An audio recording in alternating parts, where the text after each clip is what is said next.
तो आज हम कर रहे हैं मैटर सराउंडिंग्स अस पार्ट 2। आज हम इसमें करने वाले हैं change of state of matter. तो मैटर की जो स्टेट है वो चेंज हो सकती है। अब वो चेंज कैसे हो सकती है और किस तरह से चेंज होती है वो हम इसमें पढ़ने वाले हैं। सबसे पहले हम देखते हैं वाटर का एग्जाम्पल यहाँ पे लिया गया है कि वाटर जो है वो सॉलिड, लिक्विड और गैस तीनों फॉर्म्स में पाया जाता है। सॉलिड फॉर्म में आइस, लिक्विड फॉर्म में वाटर वाटर ही होता है और गैस जो है वो वाटर वेपर के फॉर्म में होता है। अब क्या करते हैं, हमें खुद पता है कि जब हम टेम्परेचर में चेंज करते हैं तो स्टेट ऑफ मैटर चेंज हो जाती है। और सेकंड है कि जब हम प्रेशर चेंज करते हैं किसी भी मैटर का तो भी उसकी स्टेट चेंज हो जाती है। तो पहला पॉइंट जो है, change in the physical state of matter can be done in 2 ways. हम फर्स्ट वे देख रहे हैं बाय चेंजिंग इन टेम्परेचर। अगर हम वाटर के टेम्परेचर को चेंज करते हैं तो वाटर क्या होता है, पहले वाटर बॉयल होना शुरू होता है और फिर वो एक पॉइंट पर आकर गैसियस फॉर्म में आ जाता है। अब उन्हीं वाटर वेपर्स को जब हम कूल डाउन करते हैं तो वो दोबारा से लिक्विड फॉर्म में आ जाता है। और जब हम वाटर को बहुत कम टेम्परेचर पर लेकर आते हैं तो वो आइस की फॉर्म में आ जाता है। ये हमने अभी तक जाना है। तो यहाँ कुछ एक्सपेरिमेंट भी दिए हुए हैं। Melting of ice to form water, ice से हमने आइस को मेल्ट किया है टेम्परेचर इंक्रीज करके तो वो वाटर बन जाता है। And boiling of water to form water vapour, और जब हम वाटर को बॉयल करते हैं तो वो वाटर वेपर बन जाता है, दैट मीन्स गैस की फॉर्म में वो आ जाता है। अब आगे देखते हैं कुछ इंपॉर्टेंट टर्म्स हैं। What is melting point. अब मेल्टिंग पॉइंट देखने से पहले हम एक और इंपॉर्टेंट टर्म को समझ लेते हैं, that is latent heat of fusion. The amount of heat required to change 1 kilogram solid to its liquid state. इसका क्या मतलब है? इसका मतलब ये है कि लेटेंट हीट, जिसे हम हिंदी में बोलते हैं गुप्त ऊष्मा, तो जो अमाउंट ऑफ हीट हमें चाहिए होता है 1 किलोग्राम सॉलिड को कंप्लीटली लिक्विड में कन्वर्ट करने के लिए एट एटमॉस्फेरिक प्रेशर, ये बहुत इंपॉर्टेंट है। एट एटमॉस्फेरिक प्रेशर मतलब जो प्रेशर है वो एटमॉस्फेरिक होना चाहिए, एक्स्ट्रा प्रेशर या एक्सटर्नल प्रेशर उसमें अप्लाई नहीं किया जाना चाहिए। अब इसको एक बार देखते हैं कि इसका एग्जैक्ट मीनिंग क्या है। अब मान लीजिए कि हमारे पास 1 kg आइस है। अब 1 kg आइस को हम हीट करते हैं तो उस पे विदाउट कोई यानी प्रेशर डाले तो उसके लिए जो हमें अमाउंट ऑफ हीट चाहिए होगा, तो आइस एकदम से तो लिक्विड में कन्वर्ट नहीं हो जाएगी, it will take some time. अब वो टाइम क्यों लगता है? उसके जो टाइम लगता है वो लेटेंट हीट ऑफ फ्यूजन के कारण लगता है, जो उसके अंदर गुप्त ऊष्मा छुपी हुई होती है जो धीरे धीरे मेल्ट होकर आइस जो है वो लिक्विड फॉर्म में कन्वर्ट होती है। अब मेल्टिंग पॉइंट किसे कहते हैं, इस पे आ जाते हैं। Melting point, the temperature at which a solid melts to form liquid at atmospheric pressure is called its melting point. वो टेम्परेचर जिस पर सॉलिड मेल्ट होकर लिक्विड बनता है उसे मेल्टिंग पॉइंट कहते हैं। अब melting point of ice is 273.16 kelvin और 0 डिग्री सेल्सियस। अब आइस का मेल्टिंग पॉइंट क्या है? 273.16 केल्विन। ये बहुत इंपॉर्टेंट टर्म है, ये आपको याद रखनी है। During melting of temperature of ice does not raise even through heat is being supplied continuously due to latent heat of fusion। जब आइस मेल्ट होती है तो वो एकदम से कन्वर्ट होकर लिक्विड नहीं बन जाती, वो धीरे धीरे मेल्ट होके लिक्विड फॉर्म में आती है। इसका रीजन क्या होता है? इसका रीजन लेटेंट हीट ही होता है। This latent heat of fusion is used up to overcome the force of attraction between the ice particle. At 0 degree Celsius, energy of water particles is much more than the energy of the particle of ice at 0 degree Celsius. That means 0 degree Celsius पर जो water के अंदर जो energy है particles is much more, वो बहुत ज्यादा होती है कंपैरेटिवली आइस के पार्टिकल्स से। Now we move on to what is boiling point. So the temperature at which a liquid boils to form vapors at atmospheric pressure is called its boiling point. Boiling point of water is 373 Kelvin. अब इसका क्या मतलब है? इसका मतलब है कि वो टेम्परेचर जिस पर जो लिक्विड है वो वेपर फॉर्म में, गैसियस फॉर्म में कन्वर्ट, वेपर फॉर्म में या बॉयल होना स्टार्ट हो जाता है, उसको हम बॉइलिंग पॉइंट कहते हैं। वाटर का बॉइलिंग पॉइंट क्या है? 373 केल्विन। ये 100 डिग्री सेल्सियस तो हमें पता है। इस टेम्परेचर पर आकर क्या होता है, जो वाटर है, पहले अगर हम मान लीजिए पतीले में, एक पैन में हम पानी गर्म करने के लिए रखते हैं तो वो एकदम तो बॉयल होना शुरू नहीं हो जाता। वो 100 डिग्री सेल्सियस टेम्परेचर आने के बाद बॉयल होना स्टार्ट होता है। ठीक है, तो वो किस वजह से होता है? लेटेंट हीट जो उसके अंदर होती है, उस वजह से वो धीरे धीरे पहले गर्म होता है और फिर एक पॉइंट पर आकर वो बॉयल होना स्टार्ट हो जाता है। तो वाटर का बॉइलिंग पॉइंट क्या है? 373 केल्विन और 100 डिग्री सेल्सियस। ओके, तो अब आपने यहाँ पे देखा कि हमने क्या किया, सेल्सियस को अगर हमें केल्विन में कन्वर्ट करना है तो उसमें हम 273 जो है वो प्लस कर देते हैं। ये क्वेश्चन आता है सेल्सियस को केल्विन में किस तरह से कन्वर्ट किया जाता है। So this is very simple. Now latent heat of vaporization, the amount of heat required to change, same आ गया यहाँ पर जैसे हमने बॉइलिंग पॉइंट लिया था।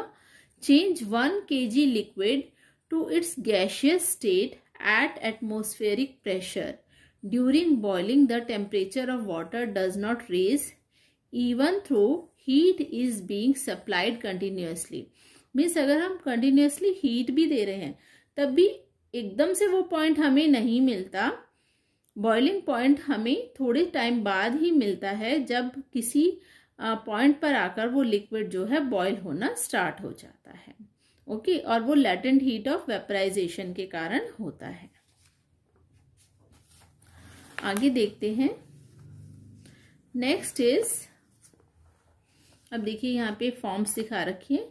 सॉलिड स्टेट को हमने हीट किया तो वो लिक्विड में कन्वर्ट हो गया, लिक्विड को हीट किया तो वो गैसियस स्टेट में।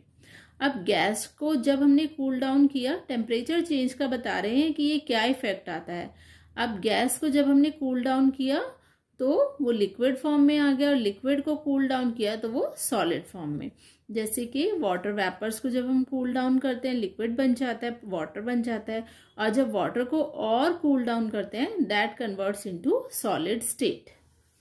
Okay, now at 25 degree Celsius water is liquid, 0 degree Celsius water is ice, 100 degree Celsius water is gaseous state, steam form में होता है। अब next is what is sublimation, the change of solid directly into vapors। जब solid directly vapors में, solid से gas में directly change हो जाता है तो उसको क्या बोलते हैं? उस प्रोसेस को हम बोलते हैं sublimation। अब इसमें जो मेन एग्जाम्पल आता है ना, वो आता है कैम्फोर या अमोनियम क्लोराइड। ठीक है, दैट इज जो हमारे घर में कपूर मिलता है, आपने देखा होगा। कपूर में जब हम टेम्परेचर, जब हम उसे जलाते हैं तो वो लिक्विड में कन्वर्ट नहीं होता, हालांकि कपूर सॉलिड होता है, लेकिन जब हम उसे जलाते हैं तो वो किस में कन्वर्ट हो जाता है? गैस में कन्वर्ट हो जाता है। तो that process is called sublimation. अब यहाँ पे ये पूरा इसी एग्जाम्पल को एक्सप्लेन किया हुआ है। देखिए, mixture of NH4Cl plus NaCl, और उसको हीट डाउन कर, हीट दे रहे हैं हम, and that is converted into the ammonium chloride, okay, due to the process of sublimation. Okay, तो अब भी हमने ये जो पढ़ा है ये है effect of temperature on state of matter. अब नेक्स्ट हम देखते हैं effect of change of pressure. अगर हम प्रेशर देते हैं किसी भी मैटर पर तो उसका क्या इफेक्ट आता है। Okay, if we compress a gas in a cylinder, the distance between the particles of matter is reduced and finally gas is liquefied on lowering temperature। इसका मतलब ये है कि जब हम किसी सिलेंडर में गैस को कंप्रेस करते हैं तो उसके पार्टिकल्स के बीच का डिस्टेंस जो है वो कम हो जाता है और फाइनली वो जो गैस है वो लिक्विड में कन्वर्ट हो जाती है। इसका सबसे अच्छा एग्जाम्पल है एलपीजी, लिक्विड पेट्रोलियम गैस, जो हमारे घरों में आती है। उसको प्रेशर इतना ज़्यादा दिया जाता है कि वो लिक्विड फॉर्म में कन्वर्ट हो जाती है। तो that is the effect of pressure on matter. Okay, now see here, by applying high pressure the particles of gas can be brought close together. High pressure देने से क्या होता है, पार्टिकल्स पास आ जाते हैं। Solid carbon dioxide dry ice is change into carbon dioxide gas directly.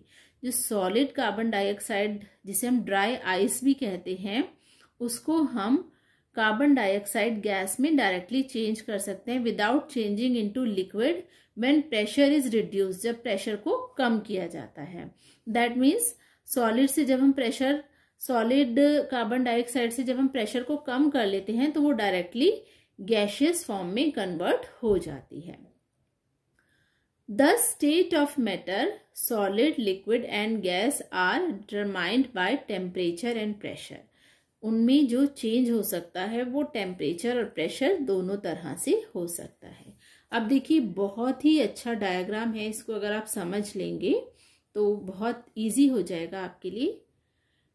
Liquid evaporate होकर evaporation के process के बाद गैस बन जाता है। ओके, गैस जो है वो सब्लिमेशन के प्रोसेस के बाद क्या बन जाती है, सॉलिड बन जाती है। एंड सॉलिड को जब हम मेल्ट करते हैं तो वो फिर से लिक्विड बन जाता है। ओके, अब नेक्स्ट एक और हम इसी डायग्राम में देखिए 2 प्रोसेसेस दिखा रखे हैं। लिक्विड को जब हम फ्रीज करते हैं तो वो सॉलिड बन जाता है। सॉलिड सब्लिमेशन के प्रोसेस से, जैसे हमने कपूर का एग्जांपल दिया था, सॉलिड सब्लिमेशन के प्रोसेस से गैस बन जाता है और गैस को फिर से हम कूल डाउन करके लिक्विड में कन्वर्ट कर सकते हैं। तो यहाँ पे इन प्रोसेसेस का एक डायग्राम के थ्रू बहुत अच्छे तरीके से समझा रखा है। अब हम देखते हैं आगे व्हाट इज इवेपोरेशन। इस प्रोसेस को भी बहुत अच्छे से एक्सप्लेन किया हुआ है। Now it comes the process of evaporation. Okay, evaporation क्या होता है? इवेपोरेशन का कॉन्सेप्ट ये है कि ज़रूरी नहीं कि जब हम किसी लिक्विड को हीट करें तभी उसका जो टेम्परेचर उसे मिलता है उससे वो बॉइलिंग पॉइंट पे पहुंचता है, बट ये उसके बीच का प्रोसेस है। इवेपोरेशन कंटिन्यूसली नॉर्मल टेम्परेचर में भी होता रहता है। इसमें क्या है, जो लिक्विड है वो इवेपोरेट होकर, उसके स्मॉल पार्टिकल्स इवेपोरेट होकर गैसियस फॉर्म में आ जाते हैं। Evaporation surface phenomena in which liquid changes into vapor at any temperature below its boiling point is called evaporation। जैसे कि मैंने अभी आपको बताया, मीन्स अगर हम इसको एग्जाम्पल के थ्रू समझेंगे तो आप देखिए, जब हम कपड़े सुखाते हैं धूप में तो वो किस वजह से सूख जाते हैं, that is just because of the process of evaporation. अब there are some factors affecting evaporation. किस किस वजह से इवेपोरेशन इफेक्ट होता है? एक्सपोज्ड सरफेस एरिया, जितना ज़्यादा सरफेस एरिया होगा उतना ज़्यादा इवेपोरेशन जल्दी होगा। अब सरफेस एरिया से क्या मतलब है? फॉर एग्जांपल, अगर हमारे पास एक ग्लास में पानी है और उसी एक ग्लास पानी को हम एक बड़े थाल में फैलाकर सन रेज में रख देते हैं तो थाल जल्दी सूखेगा या ग्लास का पानी जल्दी सूखेगा? नेचुरली थाल का पानी जल्दी सूख जाएगा, जस्ट बिकॉज क्योंकि उसका सरफेस एरिया ज़्यादा है। अब इंक्रीज इन टेम्परेचर भी इवेपोरेशन को इफेक्ट करता है। अगर टेम्परेचर ज़्यादा होगा तो इवेपोरेशन जल्दी होगा। ह्यूमिडिटी जितनी ज़्यादा होगी इवेपोरेशन उतना कम होगा। मोर ह्यूमिडिटी लेस इवेपोरेशन। इसी तरह से विंड, जब विंड ज़्यादा होगी तो इवेपोरेशन ज़्यादा होगा। Okay, evaporation always cause cooling. Evaporation की वजह से हमेशा कूलिंग इफेक्ट आता है, चीज़ें सूखती हैं। इसी वजह से क्या होता है, हमारे कपड़े जल्दी सूख जाते हैं। जो समर्स में हम लाइट कलर के क्लोथ्स पहनते हैं उसका भी मेन कॉज यही होता है कि कॉटन जो है वो हमारे स्वेट को एब्जॉर्व कर लेता है और वो स्वेट जो है इवोपरेट हो जाता है, हमें कूलिंग इफेक्ट लगने लगता है। सो इसी वजह से आप देखिए समर्स में लोग क्या करते हैं, अपने घरों के आगे पानी डालते हैं ताकि इवेपोरेशन के कारण कूलिंग इफेक्ट उन्हें मिले। So this was all about the first chapter, matter around us. In the next part, we will do some related questions. I hope you like this video. अगर आपको ये वीडियो अच्छा लगा है तो चैनल को लाइक, शेयर और subscribe करें। अगर आप चैप्टर को एट अ ग्लांस फिर से देखना चाहते हैं तो आप देख सकते हैं change of state of matter, effect of change in temperature and effect of change in pressure. Temperature में चेंज के कारण क्या होता है, इंक्रीज इन टेम्परेचर से क्या होता है, फ्यूजन और मेल्टिंग होती है। अगर टेम्परेचर बढ़ा देते हैं तो फ्यूजन या फिर मेल्टिंग होती है या एवेपोरेशन होता है। मेल्टिंग में क्या है, मेल्टिंग पॉइंट मैटर करता है। इवेपोरेशन में बॉइलिंग पॉइंट मैटर करता है। और सब्लिमेशन जो है the change of solid directly into gas और वेपर्स। तो ये जो पार्ट है ये हमें ये बताता है कि मैटर में effect of change in temperature किस तरह से होता है। On the other hand effect of change of pressure. अब प्रेशर में अगर हम इफेक्ट करते हैं तो उसकी वजह से क्या क्या होता है, उसकी वजह से होता है कंडेंसेशन एंड सब्लिमेशन। कंडेंसेशन की वजह से vapours changes into liquid, vapours liquid में चेंज हो जाते हैं। और सब्लिमेशन की वजह से the change of vapours into solid, vapours directly जो है वो सॉलिड में चेंज हो जाते हैं। दैट मीन्स गैस से डायरेक्टली सॉलिड में चेंज हो जाते हैं।